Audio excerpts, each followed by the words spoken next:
Սիրելի հայրենակիցներ, այն պահից, երբ վեհապար հայրապետը մասնակցեց Շվեյցարիայում անցկացվող Շվեյցարիայի խաղաղության նախաձեռնության շրջանակներում հայտնի միջոցառմանը եւ բարձրաձայնեց արցախցիների վերադարձի իրավունքի մասին, սկսվեց ՔՊԱ-ական իշխանության անթաքույց գրոհը հայաստանյան առաքելական Սուրբ եկեղեցու դեմ։ Հետո այդ գրոհը որոշակի մետամորֆոզի ենթարկվեց եւ նրանք, ովքեր իրենց նույնիսկ հայտարարում էին, որ աթեիստ են, անաստված են, հանկարծ դարձան եկեղեցու հավատարիմ բարեպաշտ հետևորդներ։ Կարծում եմ,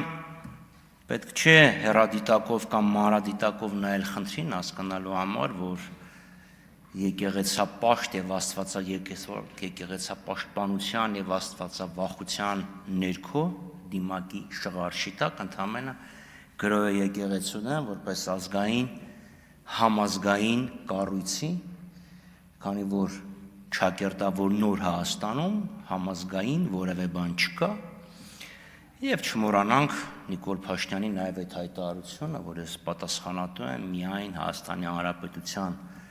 քաղաքացիների համար եւ այստեղ Հայաստանը բնակ ժողովրդի եւ հայ ազգի մյուս ներկայացուցիչների միջեւ ջրբաժան գծվեց։ Բայց քանի որ սա քաղաքական հարցը թողենք մի կողմ, սա քաղաքական խնդիրներ։ Ես այս օրենքի հետ կապված մի հարց եմ ուզում տամ պարոն Դաղունցին։ Եթե պարոն Դաղունցը կլսի իհարկե ինչ եմ խոսում։ Պարոն Դաղունց, Գեղարդ հայկական մշակույթի կոթող չի, Հայաստանում չի կռվել Գեղարդը, հայ զինվոր չի խոցել Գեղարդով, չէ՞, հռոմեացի զինվոր է եղել է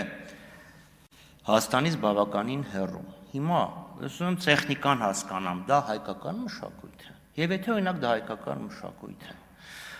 պատկերացրեք հանկարծ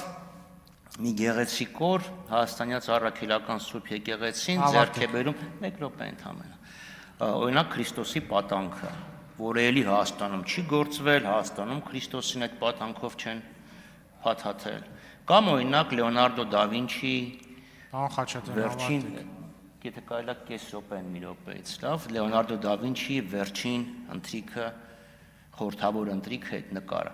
Դա արդյոք եւ հետո եկեղեցին սեփականությունը ընդունում է, հետո ինչ որ մի պատճառով որոշում են նվիրել։ Պետությունը ստեղ ինչ գործառույթ ունի եւ իդեպ եկեղեցին կարող է լինել օրինակ Երուսաղեմի պատրիարքարանը։ Օրինակ ստեղ այս օրենքը որ ընդունվի, դուք որպես փոխնախարար, ինչպես եք միջամտելու այդ գործարքին։ Տիգրան Պարսելյան